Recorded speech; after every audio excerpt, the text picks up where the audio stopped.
Hey, it's Lebo with Lebo's Pinball. Today we've got a Gottlieb Mars God of War. This is a solid state game, one of the early solid state games from Gottlieb. And I think, if I researched it correctly, this was the first one that Gottlieb had that actually had some recorded talking. So you'll probably hear that at some point. But anyways, want to give a quick overview of everything that was done for this game. It is missing part of the back glass, the mirror bar, but it's at the owner's house. So once this gets delivered, that'll get put in, and we'll see how it ends up looking once it's finally done. But give a quick overview of everything that was done, and hope you enjoy. All right, here we go. Okay, when we first started with this game, it wasn't turning on. Well, you could turn the power on, and a lot of the lights would come on. The displays would. I think they were working right when we first did it, but the game would not start. It really wasn't responsive. There was definitely some signs of trouble. So first thing we did is we started to dive into the back box. And one thing about this one, the way you open this one up, of course you got the outer part, and they've already removed the inner back glass that's already, again, at the owner's house right now. But then to open this up, you really want to be kind of careful with it. There's some cables that are in the back that if you just pull it, you're kind of tugging on the cables. So what I do is you want to lift up here carefully, kind of on both sides, and you reach around and just take some of the strain off these cables as it's opening up.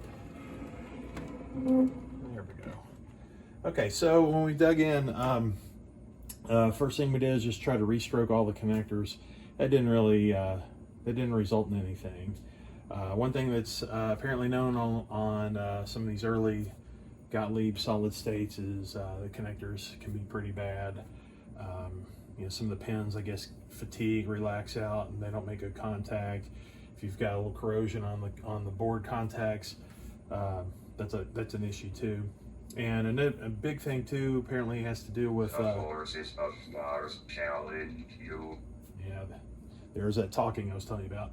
So anyways, part of it is some of the grounding issues, and the primary mod, if you will, this cable that interconnects between the MPU and the actual power driver board, there's a couple wires that are not populated from the factory. I don't know why they didn't do it, but they didn't.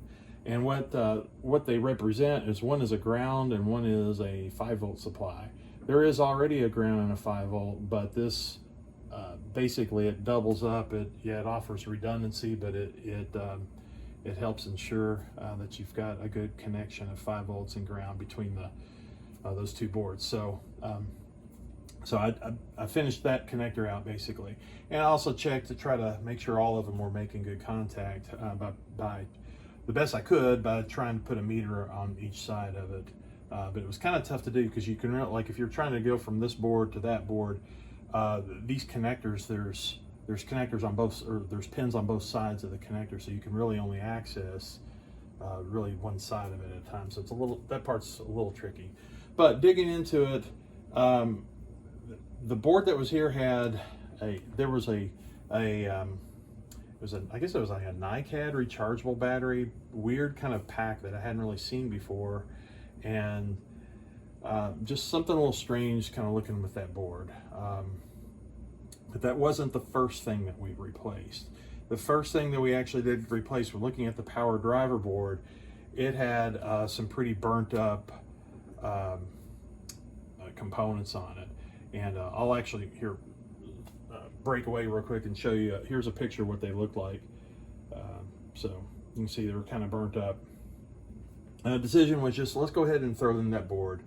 It's not terribly expensive, and you've got better components, fresh parts, and there's also even an improved design where there's little lit up LEDs here that will that light up to give you some indication to help you do some future troubleshooting. So that's there. The next thing that we moved to was the power supply. The power supply was here, had some questionable components on it too. There were some parts that were a little burnt up. So a replacement power supply, again, a little better design, and really not very expensive. So another decision, let's just, instead of trying to rebuild the old power supply, let's just put in a new one with that better design. This one is from Rotten Dog, and is this one Rotten Dog also? I can't recall if it is. I think that it is, but that's a Rotten Dog power supply for sure. After we did both of those, things may have been looking like it was a little bit brighter, but it still was not responding, not waking up. So the next thing that we did is we did put in this MPU, and this one is also a Rotten Dog board. It actually works with looks like about 40 different Gottlieb games, and we've got it set for the Mars God of War. And it's nice because now we've got this battery pack that's off the board, so it prevents issues if it gets neglected again. You get forgotten about batteries, and it corrosion issues shouldn't be a problem. Probably the best thing to do is maybe we could swap those alkaline batteries out, maybe with some lithium batteries, and that way they shouldn't have to worry about leaking, and they'll last a little longer. Anyways, that board was swapped out, and the game still wasn't fully waking up. So then from there, I'm checking other connections, and still finding a lot of things that I'm verifying that are working out to be good, and dug in a little bit deeper, and then I finally came across. Finally started to come across some other issues that have to deal with tilt switches, and I'm going to shift over into underneath the playfield. Okay, so let's get this playfield up. Pulling it up this way, let's pull it out a little. I did clean and lubricate those skids. It was squeaking like you wouldn't believe. Actually, I'm going to get all the way back. I don't need to do it. Let's go up. The balls are in it. If I'm careful, they won't go rolling out. All right. It's kind of an interesting prop rod. This sort of this H-shaped rod. Okay, so tilt switches. There is one that's it's actually up here. I probably can't see it. It's underneath the playfield at the top. That one was wide open, so not a problem there. There's one that's in the door. It's right here, located here, although the wires had already been clipped off of it, so that one's out of the loop. That one doesn't play anything with any kind of a tilt or a slam tilt. However, you've got two other tilt switches here. There's one here where the tilt bob is swinging, and that's probably the most primary tilt switch whenever tilting the game. But then you also have this other tilt switch is whenever you tip the machine.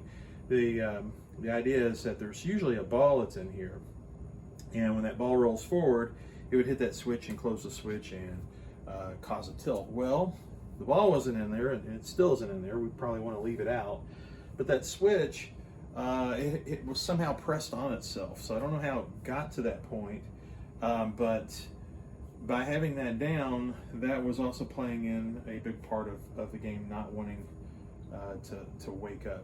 I was getting some very erratic behavior before we started switching out boards. And then once I swapped out the MPU, it was more consistent when we would actually hit the start button, the way that it would try to respond, but it would still not really wake and initiate a game until we fixed that closed tilt switch. So glad we got past that one. Now I want to move on to other stuff that was done in the game. Okay, so probably the main thing I want to point out here underneath the playfield is the 4 flippers. They were, I don't want to say fully rebuilt, but they were rebuilt to bring them back to where they need to be. So the bushings were actually fine. However, I did put in new sleeves for every one of the coils. The brackets, these bottom part of these brackets where they connect into the top, the way they connect is that there's 3 screws just like this. The way that they do these is they actually have a bushing on both sides, and that bushing is for the flipper shaft itself. But unlike Bally Williams, where they typically just use one bushing, this one uses 2. the bushing that's on the other side, the screws that hold that bushing in also connect this back bracket to this upper bracket together. And there's also, there's 3 screws that go through that, and there's a 4th screw that holds part of that bracket, the brackets together too. I think all except for maybe one of these, that 4th screw was missing. And some of them even had some loose screws on the bushings themselves. So what that caused was, you know, like the flippers, the whole mechanism here was just kind of flopping around, killing a lot of the power. So getting that rebuilt, putting together properly, making sure that the gap on all the switches are right. You know, it's made a significant difference. And I'll drop the Playfield back down here in a second, and we'll look at the other side of it. But of course, put new rubbers on it, and it also had the wrong rubbers. One thing that I didn't even know this until you know, not too awful long ago, but for the early solid state Gottliebs, they use a 3/8 inch tall flipper rubber, so it's not the same height that it is typical on Bally Williams. So this one had the wrong rubbers on it. They were, you know, they were old, and but they were the wrong size anyway. So proper ones were put on. Okay, for the Playfield, I did a bit of cleaning on this and polished the paint down to try to take out a lot of the dirt. Some of the swirls that were in there, some of them did come out. There was some, there is a little bit of damage to the Playfield, not bad. It really does look good, and it had been repaired by somebody before to kind of hide some of the problems with it. But it really looks great.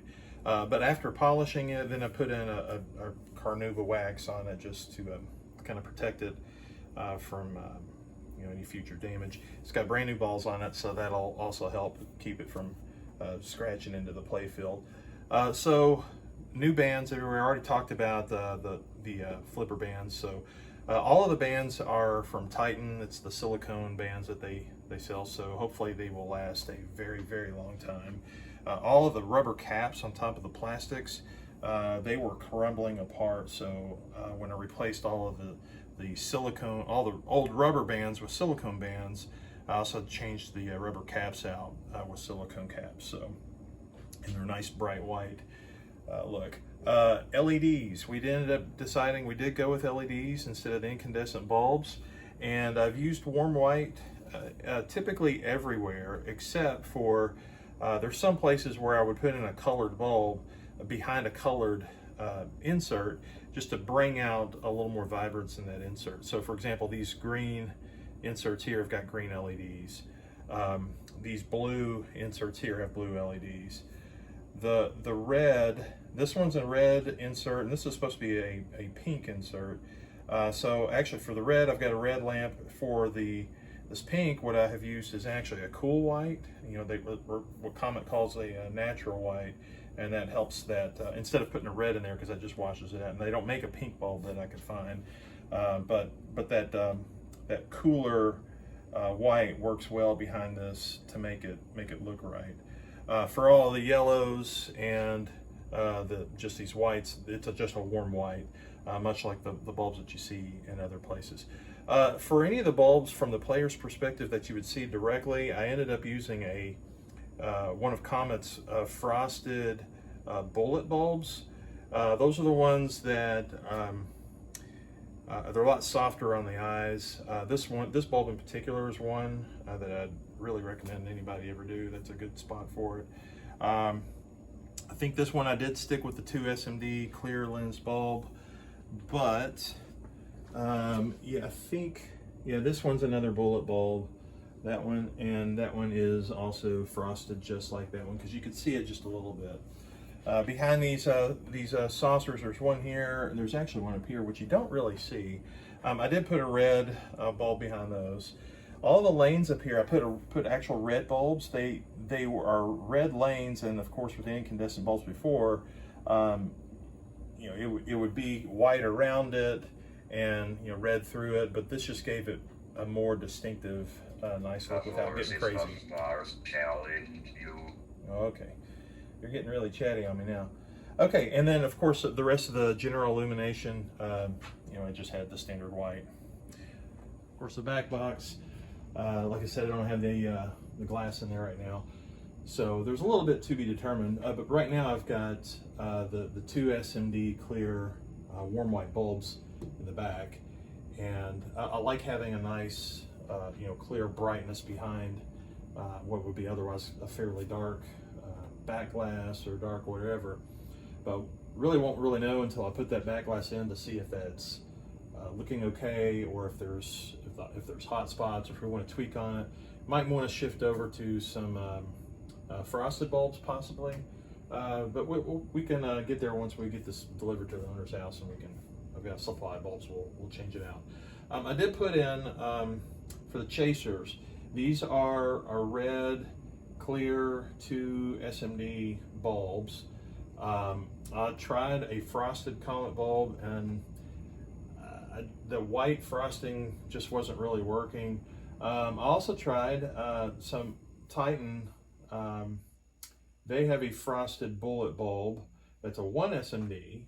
It's not as bright as these, and I have a supply to go swap those out again. That's something that we can try whenever I get over to the owner's house, once we get the glass in, to see if this is just too bold and we want to swap that out. That's some little minor fine tuning that we can do, but we'll find that out here soon. A couple other real small things. So on the coin door, I ended up changing the lockout with just a keyless lock. Just makes it easier if you don't need to have a key. Then now you don't have to worry about losing it. So put that in. There was one coin mech on this game. It was on this side, and the middle one and the right one didn't have any coin mech. So I happened to have an extra coin mech, and so I put one in for the right side and got it working too. So now both sides will actually accept coins, and that works fine. The lights that were in here, I took the light out of the middle one and actually put in a little block to block that, so that it's not really illuminated and doesn't get any light coming in from the other sides. But put in red lights on both of these sides just to look. There was existing red plastic. It just helps it look a little sharper. But again, both sides will take quarters. And this game, there's not really a free play feature. It's going in a home, and I just assume I have free play, but it's going to have to work on putting quarters in it. It's adjustable to where you can see how many credits you get per quarter, but but there's actually not a free play on it. Survive battle with Mars. One thing we could have done, but I just don't like doing, sometimes people will drill a hole and put in a little push button here, and that you can use that as free play. That'll add credits. And there could be another mod I just did not do, but where this button is to free up and release jammed coins, you could build a bracket and a switch to go try to make that work, but just didn't really decide to go there at this time. So that's about it. Now it's time to give it a play. Okay, I've got the glass off just so you can actually see in the playfield, but otherwise the glass would be on and it wouldn't be as loud. But I'm going to go ahead and drop in a quarter. This should give me, I think I've got it set to where it gives the maximum amount of credits per quarter, which I think for one quarter I get 9 credits, I think. Let's see. Yep, it went from 11 to 20. So anyways, it's not free play, but it's awfully close to it. So coins in. I'm going to press this button here to start the game. All right, so it just served up the ball over here in the shooter lane. One thing I did fail to mention earlier, when I changed out all the rubbers, I did change out also the tip of this shooter rod. And you clean this rod. One trick that I've learned to do is you wipe the rod down really good, and if you take like a dry lube, they call it, like a silicone dry lube, you can rub those shafts down, and it also helps this shoot a lot better too. So here we go.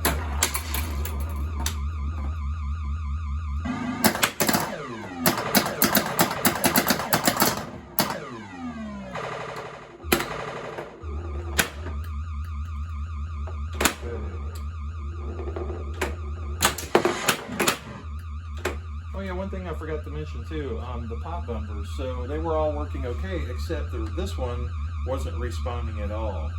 And I went in to go check the switch, you know, whenever the ball would come up here and touch there, it should hit like it just did, because I got it working. It was totally dead. It was a little tricky to check out, because first I started putting the jumper wire across the switch to see if it would respond, and it didn't respond, and then it did respond, and then it didn't respond, and it was very erratic. Chasing it down a little further, I went to go see if there was a loose connection, and there wasn't at the pop bumper, but getting further back, there was actually 4 boards that are underneath this game that drive each one of these pop bumpers, and one of them, and actually the connector on it actually had a problem, and so the solder needed to be reflowed, and by pulling the board out and reflowing the solder on the pins, took care of the problem. I actually switch over here real quick and I'll show you what that looks like. So take a look at this picture. You see the whole little black ring around that pin. That's where the solder had cracked. Here's the other picture. Once I've reflowed that solder, you can see where it's all flowed in now. So once I put that back together, everything's been fine. So there you go.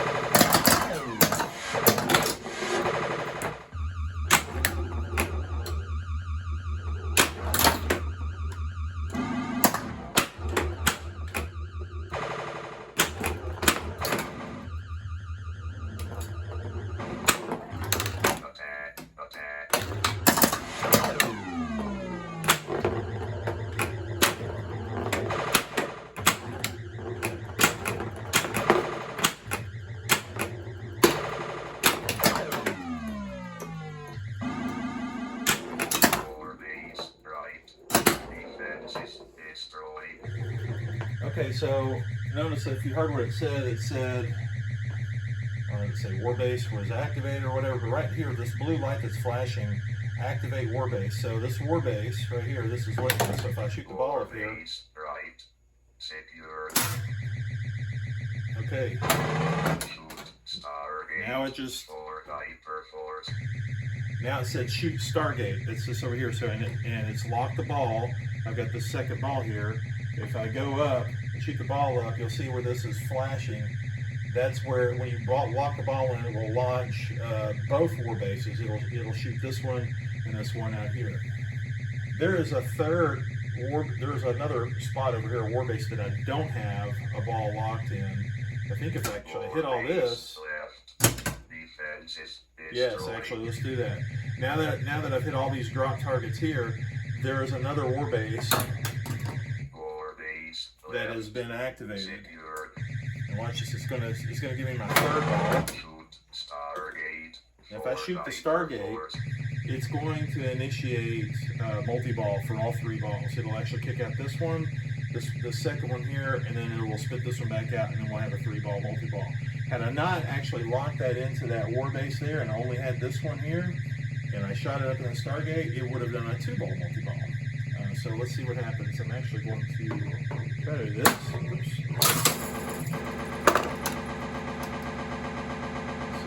Hyperforce 2.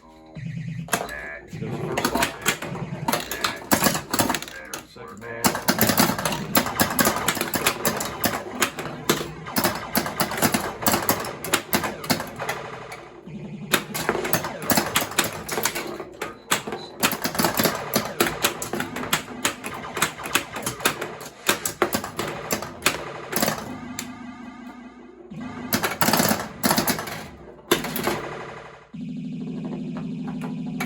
Drain.